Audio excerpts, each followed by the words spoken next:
Selamat malam semuanya, selamat datang kembali di pembelajaran etika dan profesi IT berbasis video. Jadi untuk pertemuan kali ini kita akan membahas mengenai profesi IT. Jadi nanti profesi IT ini saya akan bagi ya berdasarkan bidang-bidangnya. Seperti misalnya yang pertama adalah profesi IT di bidang perangkat lunak. Jadi di sini ada beberapa yang saya ambil, sebenarnya banyak, cuma saya mengambil beberapa saja. Misalnya yang pertama adalah sistem analis, ya. Sistem analis adalah orang yang bertugas menganalisa sistem yang akan diimplementasikan. Mulai dari menganalisa sistem yang ada, kelebihan dan kekurangannya, sampai studi kelayakan dan desain sistem yang akan dikembangkan. Jadi misalnya kita akan membuat satu sistem atau program. Sebelum diimplementasikan, biasanya ada orang yang bertugas untuk menganalisanya. Apakah program yang sudah dibangun ini ada kekurangannya atau ada nggak kelebihannya, sehingga apakah sistem ini layak untuk diangkat dan dikembangkan serta digunakan dalam kesehariannya, misalnya di satu perusahaan. Jadi ada orang yang bertugas untuk menganalisa bagian sistem tersebut, ya. Kedua, programmer. Programmer adalah orang yang bertugas mengimplementasikan rancangan sistem analis, yaitu membuat program baik aplikasi maupun sistem operasi sesuai sistem yang dianalisa sebelumnya. Jadi kalau disambung dari yang sistem analis tadi, sebelum kita membangun satu sistem, kita sudah menganalisa semuanya. Sistem yang akan dibangun lah istilahnya, ya. Nah, sistem yang akan dibangun ini setelah dianalisa oleh sistem analis, barulah akan masuk ke dalam tahap yang namanya pembuatan program. Nah, program ini dibuat, bisa jadi program itu dalam bentuk aplikasi ataupun dalam bentuk sistem operasi, tergantung program yang akan dibuat. Nah, tugas programmer adalah dia mengimplementasikan rancangan yang sudah dianalisis oleh si sistem analis tadi dalam bentuk program yang akan dibangun. Jadi programmer membuat program sesuai dengan yang dianalisa oleh sistem analis. Kita mungkin berpikir seorang programmer duduk cuma mengetik coding langsung jadi suatu aplikasi. Sebenarnya tahapannya cukup panjang, ya. Jadi kalau kamu baru mendengarkan tadi, berarti dia harus menganalisa dulu sebelum dibangun programnya. Oke ya. Yang berikutnya adalah web designer. Seperti dengan sistem analis, membuat website itu juga perlu seorang web designer. Berarti web designer adalah orang yang melakukan kegiatan perencanaan termasuk studi kelayakan, analisis, dan desain terhadap suatu proyek pembuatan aplikasi berbasis web. Jadi kita menganalisa dulu apa yang dibutuhkan oleh si website ini.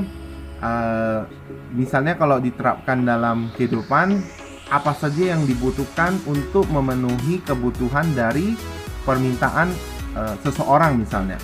Nah, setelah diuji ya, dianalisis semuanya, barulah nanti masuk ke yang namanya web programmer, yaitu orang yang bertugas mengimplementasikan rancangan dari si web designer tadi. Jadi kalau yang di atas sistem analis, yang mengimplementasikan adalah programmer. Kalau di bagian website namanya adalah web programmer. Jadi khusus dia untuk membuat website gitu ya. Tentunya website yang dia buat itu adalah sesuai dengan rancangan dari web designer tadi. Ya, jadi kemudian masuklah ke tahap pemrograman, pembuatan aplikasi atau sistem, sehingga nanti terakhir adalah baru bisa dijalankan di dalam kehidupan ataupun di dalam bisnis sesuai dengan kebutuhan dari permintaan dari orang yang menyuruh untuk membuat, ya. Oke, next kita ada profesi IT di bidang perangkat keras. Profesi IT di bidang perangkat keras saya ambil dua. Yang pertama ada namanya technical engineer. Ya, technical engineer sering juga disebut teknisi, yaitu orang yang berkecimpung dalam bidang teknik, baik mengenai pemeliharaan maupun perbaikan perangkat sistem komputer. Biasanya kalau di dalam kehidupan kita, technical engineer biasa kita sebut dengan teknisi komputer lah misalnya.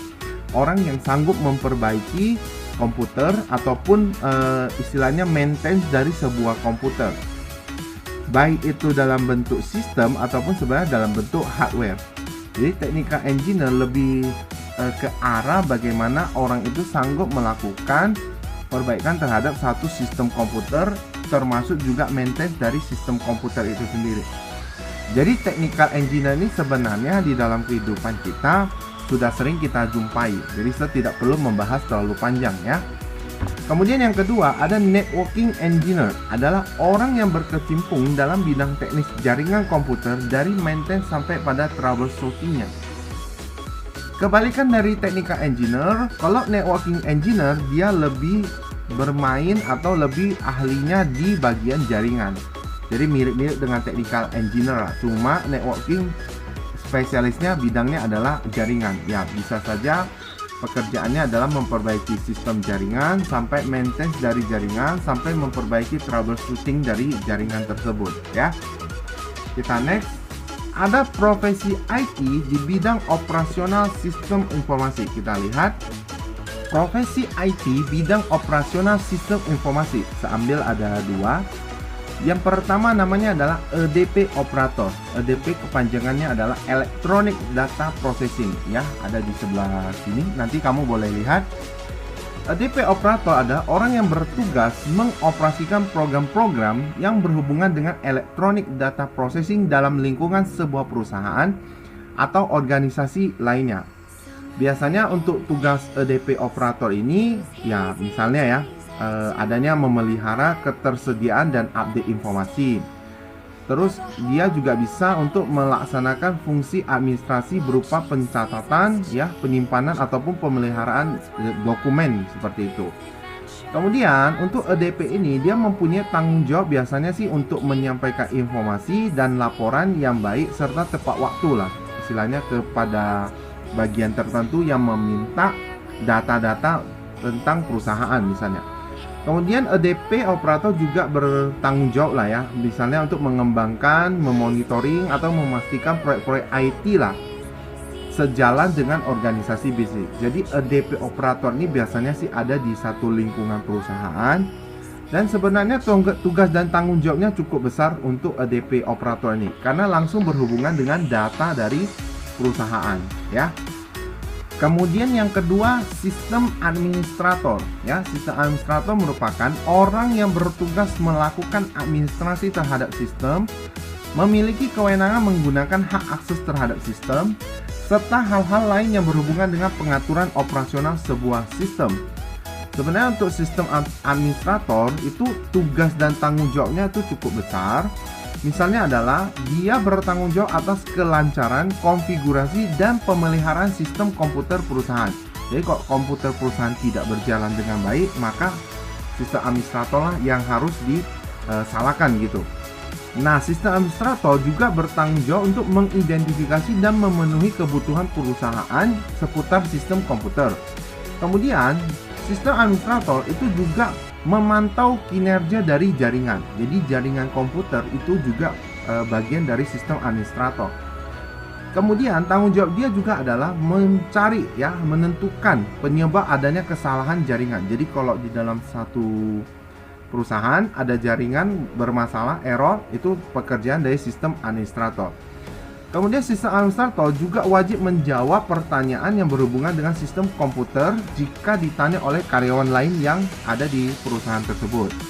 Selain itu, sistem administrator juga bertanggung jawab untuk mengupgrade sistem komputer sesuai dengan kebutuhan dari perusahaan. Termasuk juga dia wajib melatih karyawan baru jika ada karyawan yang baru masuk gitu ya, untuk menggunakan sistem dari komputer tersebut. Oke, kita next ya. Nah, yang berikutnya adalah profesi IT bidang pengembangan bisnis teknologi informasi. Kalau yang tadi ini adalah operasional sistem informasi, kalau ini adalah bisnis di teknologi informasi. Di sini saya membuat ada banyak ya, ada 10, kemudian saya tidak menjelaskan. Ya, saya akan mengambil beberapa saja secara singkat. Sistem analis tadi sudah ada ya, berarti pekerjaannya adalah untuk menganalisa sistem sebelum dibangun sistem tersebut. Kemudian database administrator, ya berarti pekerjaannya berhubungan dengan database, ya mengatur, ya menjaga, memelihara, maintenance dari database tersebut, sehingga mungkin terakhir tidak dicuri orang lah ya. Nah, yang ketiga ada network system dan data communication analyst. Biasanya ini berhubungan dengan jaringan karena ada komunikasi data, ya. Jadi pekerjaan ini biasanya untuk menganalisa jaringan sehingga data itu bisa tersalur dengan baik dan tidak ada halangan atau error lah gitu ya. Yang keempat ada computer programmer, berarti ini adalah programmer, berarti pekerjaannya adalah untuk membuat program, aplikasi, sistem, ya tidak usah dibahas terlalu panjang. Kelima ada web developer, berarti pengembangan terhadap web, orang yang bertugas untuk membangun web kurang lebih. Yang keenam IT project manager, berarti pekerjaannya adalah memanage, ya. Jadi dia sebagai manajer dari satu proyek berhubungan dengan IT. Jadi dia mengatur bagaimana IT project tersebut bisa dijalankan atau dikembangkan. Yang ketujuh ada computer system engineer. Ya, ini tadi sudah kita bahas ya, bagian yang engineer, skip saja. Kemudian yang nomor 8 ada network and computer system administrator, berarti ini pekerjaan berhubungan dengan jaringan juga, tetapi lebih ke sistem administratornya ya, bukan lagi ke analisisnya. Yang ke-9 ada web administrator, berarti admin dari satu web ya, ini juga sama mirip dengan yang nomor 8, tetapi lebih khusus dia adalah website. Ke-10 ada computer security specialist, berarti berhubungan dengan keamanan komputer, spesialis keamanan komputer yang bisa menghandle segala macam bentuk serangan dan ancaman. Jadi itulah bentuk-bentuk pekerjaan yang sanggup saya jelaskan secara singkat. Untuk mengetahui informasi lebih lanjut, kamu boleh melakukan pencarian lebih, misalnya melalui media-media ya, seperti internet, Google, segala macam yang sudah disediakan. Silakan kamu searching, googling ya, untuk mencari informasi-informasi tersebut. Nah, slide terakhir sampai di sini.